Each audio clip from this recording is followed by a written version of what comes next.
প্রায় 500 বছরের পুরনো এই মালদার রামকেলি মেলা, যেখানে দূর দূরান্ত থেকে প্রচুর ভক্তরা আসে এখানে, আর অনেক রকমের সাধুও আসে এখানে।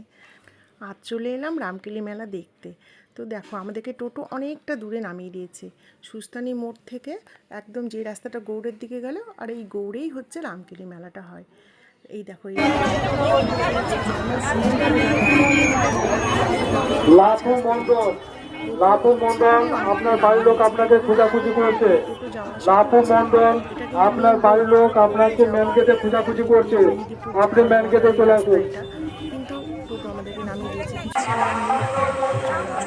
এসেছি, যাচ্ছি এখন, আমরা গেট পাড়ে চলে এসেছি, তো যাচ্ছি এখন মেলার ভেতরে। চলো তোমাদেরকে দেখাবো আস্তে আস্তে কত ঠাকুর। এখানে ঢুকেই আগে ভোলেনাথের দর্শন, ভোলেনাথের দর্শন করলাম। এখানে দেখো কত লোকজন, আর এই ধার দিয়ে অনেক ভিখারি সাধু সন্ন্যাসীরা বসে থাকে।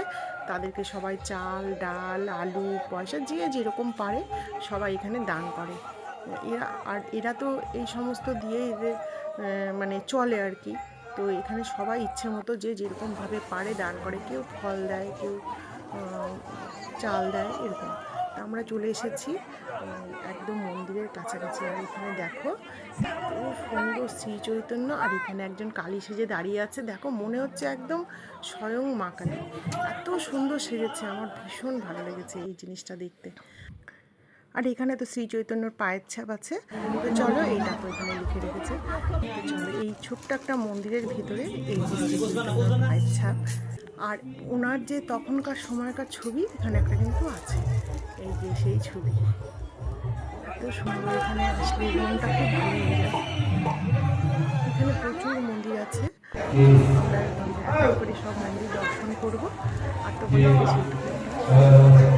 খুব ভালো লাগে আসলে। এতটা গরম পড়ে, আর এবার কিন্তু একটু বৃষ্টি হয়। এবার কিন্তু একটু বৃষ্টি হচ্ছে না, মানে কি বলবো, একটু বৃষ্টি হলে ভালো লাগে। আমরা ভেতর দিয়ে প্রচুর ক্যাম্পিং করা থাকে, যেখানে বাইরে থেকে যে যারা আসে তাদের থাকার জন্য জলের ব্যবস্থা থাকে। এই মন্দিরে খুবই ভালো থাকে। আর যারা যারা এসেছে তারা তো জানে, অন্নভোগ দেওয়া হয়। বাগানের মধ্যে রান্না করে ভক্তদের ব্যবস্থা করে থাকেন, অনেকেই করেন এটা।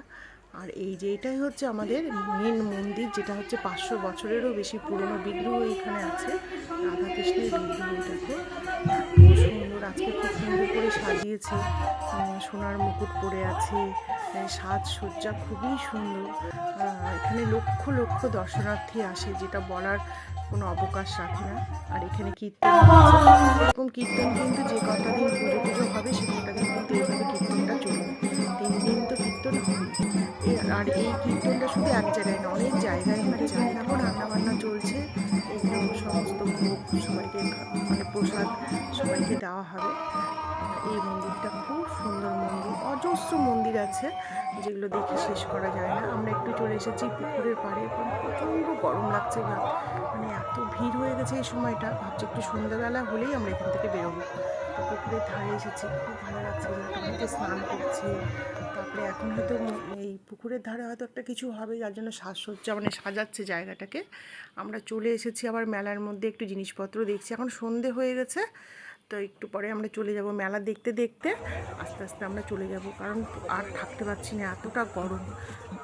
একটুকু বৃষ্টি হলো না, আকাশে মেঘ এলো, এক ফোঁটা বৃষ্টি হলো না। আর এই মেলাতে সবথেকে ভালো পাওয়া যায় শীতলপাটি। তো আমি শীতলপাটি কেনার জন্য অনেক দূর অব্দি গেছিলাম, গিয়ে দেখছি শীতলপাটির এখানে এখন প্রচুর দাম। মেলা 7 দিন ধরে চলে, তো ভাঙা মেলাতে ভেবেছি আসবো। আর আমরা চলে এসেছি সুস্তানি মোড়। এই যে দেখছো সুস্তানি মোড়, এটা দিয়ে কিন্তু একদম সোজা গেলে, এই যে সোজাটা গেলে এখান দিয়ে কিন্তু রামকেলির মেলা। তো চলো, টাটা, আজকের ভাবটা এতটুকুই ছিল।